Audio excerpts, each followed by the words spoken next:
iglesia de Esmirna. ¿Cuál es la característica fundamental de esta iglesia? Esta es una iglesia sufrida. ¿Qué harías si un día tocan a tu puerta y te dicen, por ser cristiano debes dejar todo lo que tienes, abandonar todo lo que tienes, ahora no tienes nada y vas a ser conducido a la cárcel? Puedes imaginarte que los creyentes en la iglesia de Esmirna sufrían una persecución tal. La Biblia describe a la iglesia de Esmirna como una iglesia que es rica, pero no rica en dinero, rica en pobreza. La situación social de la época era tal que ellos debían manifestar su fidelidad ante el emperador. Pero como no podían comprar en las plazas, porque al comprar en las plazas debían quemar incienso ante el emperador, ellos elegían vivir una vida de pobreza.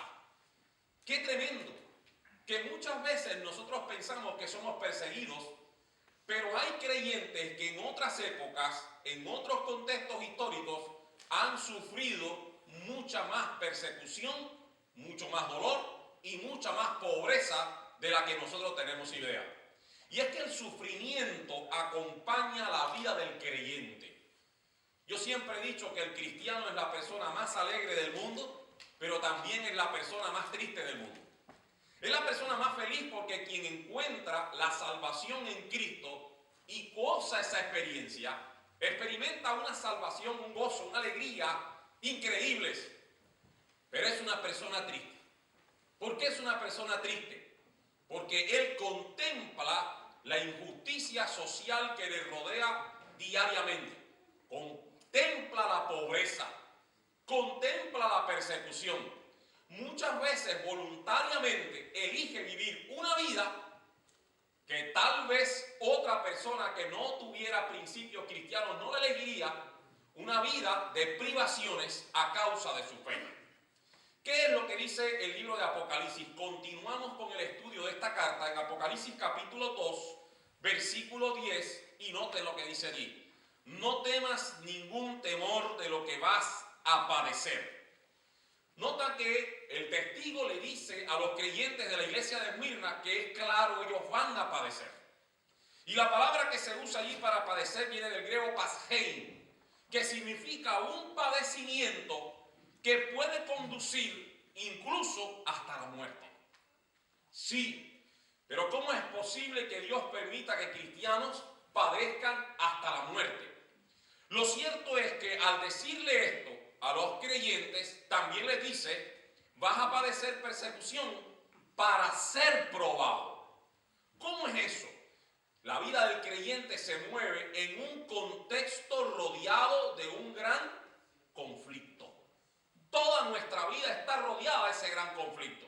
Y nuestras elecciones, las decisiones que tomamos continuamente en nuestra vida, nos hacen tomar una posición en ese gran conflicto.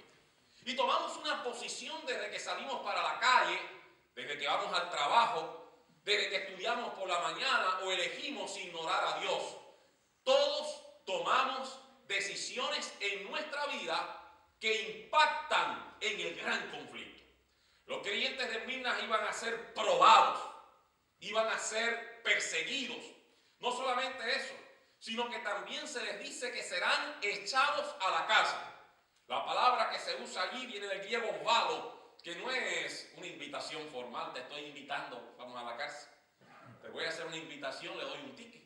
En realidad la palabra significa arrojado.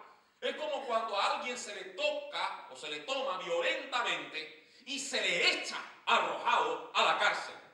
Y hoy en día, cuando una persona va a la cárcel, en realidad lo que está es esperando, ¿sí o no? Que se cumpla un tiempo determinado para después ser libre. Pero en los creyentes del primer siglo, en el contexto del primer siglo, cuando una persona era echada a la cárcel, no era para esperar ser librado, era para esperar morir. Así que los creyentes de Esmirna no solamente tienen que sufrir pobreza, no solamente tienen que sufrir privaciones, sino que a causa de su fe se les toma violentamente, se les echa en la cárcel a espera de la muerte. Boxall dice lo siguiente: A diferencia de nuestros días donde una cárcel se considera un lugar de espera, en los tiempos bíblicos este es un lugar donde el detenido era probado, lo que a menudo significaba esperar la muerte. Y dice que tendrían tribulación por 10 días. ¿Qué otro evento histórico del Antiguo Testamento les recuerda a ustedes esos 10 días? A ver, hay 10 días ahí en la historia, hay un profeta en el Antiguo Testamento que también fue probado 10 días. ¿Quién fue ese profeta? Vamos allá. A ver, ¿cuál es ese profeta? ¿Se acuerdan ustedes del libro de Daniel? ¿Se acuerdan de ustedes? Daniel capítulo 1. La Biblia nos dice que Daniel y los jóvenes hebreos fueron probados, ¿qué? 10 días. 10 días, haciendo alusión al libro de Daniel, significa que los creyentes en la iglesia de Esmirna tenían que tomar una posición. O soy fiel a Cristo a pesar de la privación, de la pobreza, de la tristeza, de ser arrancado de mi libertad con violencia, o yo simplemente transijo a las costumbres del mundo.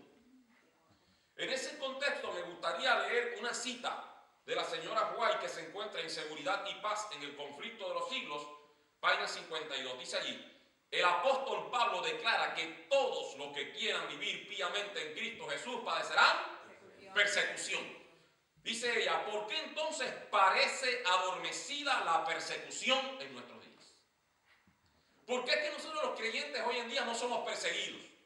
¿O por qué, al igual que los creyentes de Esmirna, muchos de nosotros nos movemos con libertad en medio de nuestra nación, vivimos, vamos al trabajo y tal vez no experimentamos esa persecución a la que hace alusión el texto bíblico? Ella sigue diciendo: el único motivo es que la iglesia se ha conformado a las reglas del mundo y por lo tanto no despierta oposición. La religión que se profesa hoy no tiene el carácter puro y santo que distinguiera a la fe cristiana en los días de Cristo y sus apóstoles. Si el cristianismo es aparentemente tan popular en el mundo, ello se debe tan solo al espíritu de transigencia con el pecado, a que las grandes verdades de la palabra de Dios son miradas con indiferencia y a la poca piedad vital que hay en la iglesia. Reviva la fe y el poder de la iglesia primitiva, y el espíritu de persecución revivirá también, y el fuego de la persecución volverá a encenderse. ¿Qué es lo que está diciendo ella? Ella está diciendo que no existe piedad sin persecución. No existe. El apóstol Pablo dice que la ley produce ¿qué cosa? Ira. La ley produce ira. El propio apóstol reconoce que cuando una persona tiene principios de lealtad hacia el Dios del cielo, necesariamente va a herir los sentimientos de aquellos que no comparten nuestra fe. Yo recuerdo una vez, estaba en Cuba, y había un hermano de nuestra iglesia que me hace el encuentro que iba en una guagua un día, aquí le dicen un camión, ¿okay? Iba en un camión un día, iba al lado un pastor de otra denominación, y pararon en uno de los puentes y estaban vendiendo pan con carne de cerdo. Eso es muy común en Cuba. Y el pastor de otra denominación tomó el pan y se lo estaba comiendo. Y el hermano adventista estaba tranquilo. Él estaba ahí, conocía al pastor, era del mismo pueblo. Y el hombre mira al creyente adventista y le dice: ustedes los adventistas siempre con la misma bobería de la carne del puerco. Y él lo mira y le dice: mi querido amigo, yo no te he dicho nada. Si tú te quieres comer el puerco, tú te lo comes. Yo no me lo como porque la Biblia dice que no se debe comer, punto. Notas que cada vez que un cristiano quiere vivir fiel a Dios y muestra su lealtad al Rey del Cielo, va a despertar en otra persona el espíritu de la persecución. Entonces yo te pregunto en esta noche: ¿estás despertando el espíritu de persecución? ¿Lo estás despertando en tu trabajo, en tus relaciones, con tus amistades? A ninguna persona le gusta sufrir. Nosotros los cristianos no somos masoquistas. Pero lo cierto es que en el contexto del gran conflicto, todo aquel que quiera vivir piamente en Cristo Jesús padecerá ¿qué? Persecución. Y la persecución se puso tangiblemente en práctica en la vida de los creyentes de la iglesia de Esmirna. Mas Jesús le dice a ellos: sé fiel, sé fiel, sé fiel. ¿Ya has pensado lo lo que eso significa. Ser fiel hasta la muerte significa que existe la posibilidad de que alguna vez se te llame a ser fiel hasta la muerte. Bueno, Boxall dice lo siguiente: el llamado es a vivir una vida de fidelidad hasta las últimas consecuencias. Si bien no es un pedido que se le hace a todos los creyentes, todos deberían considerar el vivir una vida de tal compromiso como si se requiriese. Nosotros sabemos por la historia, por la lectura y por los estudios que hemos hecho del espíritu de profecía, que no todos estaremos dispuestos en el tiempo del fin a vivir a consecuencia de la muerte. No. Y la manera como hoy muchos se están preparando para claudicar su fe en el día de la mañana es transigiendo con su fe hoy en el día a día. Entonces, una cosa, ser fiel a Dios es un principio de vida que debe ponerse de manifiesto aún hasta en los pequeños detalles. Muchas veces nosotros transigimos con gustos y con apetitos. Y decimos, a mí me gusta esto, a mí me gusta aquello, yo no quiero dejar esto, yo no quiero dejar lo otro. Mi querido amigo, los pequeños actos de la vida van formando un carácter en ti y en mí. Los pequeños actos de la vida van solidificando una conducta y un carácter que al final de la jornada esto se pondrá de manifiesto en decisiones más importantes. Entonces la pregunta, ¿estamos viviendo nosotros el día a día y pidiéndole a Dios que forme un carácter en nuestro ser, que nos prepare también para poder tomar una decisión en favor de Dios cuando llegue la persecución, por ejemplo? Cuando en el día final tengamos que responder por nuestra fe. Ahora, yo les voy a hacer una pregunta a ustedes. ¿Qué nos hace pensar a nosotros que si nosotros hoy tenemos una conducta equivocada o somos demasiado indolentes a la hora de satisfacer un apetito, un defecto de carácter, una costumbre simple, qué nos hace pensar a nosotros que el día de mañana nosotros vamos a ser fieles cuando seamos llevados ante un tribunal y cuando se nos exija ser fiel por algo de mucho más calibre a costa de la muerte? ¿Qué nos hace pensar a nosotros? Entonces, la invitación esta noche es a vivir en el espíritu de la iglesia de Esmirna. Una iglesia que es tremendo. Cuando tuve la oportunidad de estar allí en Esmirna y vi las ruinas y comprendí un poco más de su historia y percibí los túneles aquellos en los que los creyentes tenían que esconderse y huir a causa de su fe. Señores, es impresionante cómo creyentes han estado dispuestos a morir a causa de su fe. Y como nosotros hoy en día seguimos claudicando en las mismas cosas que son insignificantes. Ahora, la Biblia nos dice, sé fiel hasta la muerte y yo te daré la corona de justicia. Fíjense que nunca Dios nos ha pedido a nosotros que hagamos un sacrificio tan grande sin presentarnos por el otro lado el tamaño de su recompensa. Y el tamaño de la recompensa de Dios no es cualquier cosa. La corona a la que se hace alusión aquí es la corona de los vencedores. Es la corona que no es la corona que cuando los vencedores vencían en una carrera se lo llevaban a su casa y lo escondían. Es la corona que la gente se ponía y exhibía públicamente. Porque así como públicamente el diablo te persigue, porque eso lo dice, el diablo echará a alguno de ustedes a la cárcel, así como públicamente el diablo te persigue y muchas veces te avergüenza, la Biblia dice que Dios te va a dar una corona, escucha bien, una corona de justicia. Y esa corona es una corona que Dios va a exhibir delante de todo el mundo. Qué cosa tan extraordinaria. Sí, Dios muestra una recompensa grandísima. Trall dice lo siguiente: la fidelidad no es una manera de ganar la vida eterna, pero la perseverancia a través del sufrimiento provee una seguridad tangible de que recibirán esta vida a través de su fe en Cristo. Dios nunca te va a pedir a ti que seas fiel a costa del sufrimiento sin darte una recompensa. Y la recompensa que Dios tiene preparado para ti esta noche es una corona. Escúchame bien, no es una corona para que la escondas en la cama de tu casa. Es una corona para que exhibas públicamente que ha valido la la pena serle fiel a Dios en medio de la angustia, del dolor, de la tristeza, de la persecución, de la privación. Sé fiel hasta la muerte, yo te daré la corona de la vida. El que venza, en realidad es un participio presente, el que siga venciendo. Lo que significa que la persona que va a vencer en el tiempo del fin es la persona que está venciendo ahora. Siga venciendo. El que siga venciendo no recibirá daño de la segunda muerte. En el libro de Apocalipsis se hablan de dos muertes. Se habla de la primera muerte y se habla de la segunda muerte. El comentarista adventista Mario Veloso dice allí: la segunda muerte, que ocurrirá al final del milenio, no tiene poder alguno sobre ellos. Ya escaparon para siempre de su prisión porque creyeron. Son bienaventurados y santos y actúan como sacerdotes de Dios y de Cristo en el cielo por 1000 años. Los otros muertos permanecen muertos durante los 1000 años y los justos realizan el juicio sobre ellos. El milenio termina con la segunda resurrección. Todos los impíos que permanecieron muertos durante el milenio, al fin de este resucitan, condenados por el juicio para recibir el castigo que merecen. Y es que hay una cosa seria y cierta en todo el contexto del plan de la salvación. Si sufrimos aquí, reinaremos allá. Pero quien ría aquí, ¿no?, sufrirá también allá.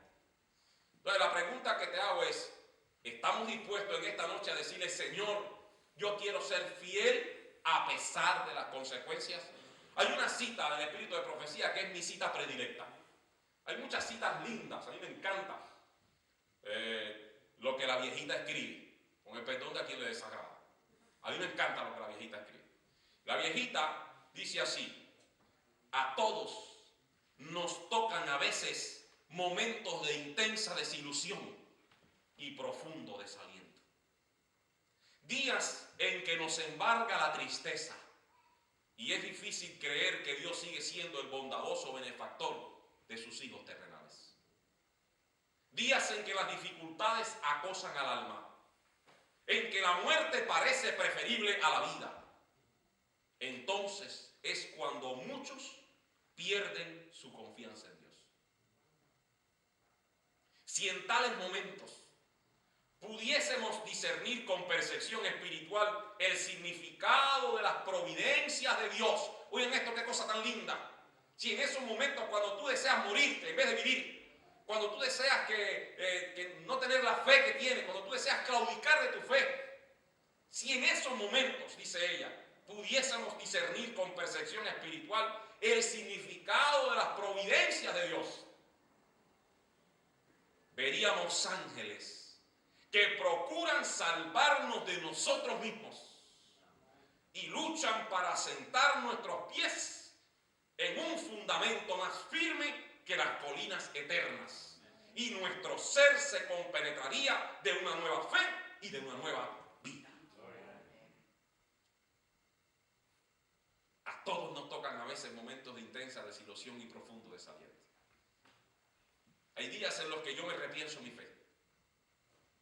Hay días en los que yo me pregunto: ¿valió la pena? ¿Valdrá la pena? Y yo estoy seguro que cuando a ti te ofrecen un trabajo donde vas a ganar mucho dinero y tú prefieres rechazar ese trabajo y elegir otro más modesto por el simple hecho de ser fiel a Dios, tú te repiensas tu fe. Yo estoy completamente convencido que cuando tú tienes que rechazar una tentación que viene a la puerta de tu casa, por lo más lindo el caso es que tú no la buscas, ella viene, te busca a la puerta de tu casa, estoy seguro, estoy convencido que tú también te repiensas tu fe. Estoy seguro que muchas veces, cuando tú tienes que elegir entre sufrir y reírte, o reírte, y sabes que la decisión que debes tomar es la de sufrir y no la de reír, estoy seguro que tú te repiensas tu fe. Todos aquí, en momentos determinados de nuestra vida, nos hemos repensado nuestra fe. Todos en momentos determinados de nuestra vida podremos decir: ¿será que todos estos años que yo llevo en la iglesia, todos estos años que yo llevo perseverando, todos estos años que yo llevo intentando conquistar algo importante en mi vida, ¿será que valdrá la pena? Mas yo te digo una cosa, basado en lo que la Biblia dice: sé fiel hasta la muerte y Él te dará la corona de la vida. Que Dios te bendiga en esta noche.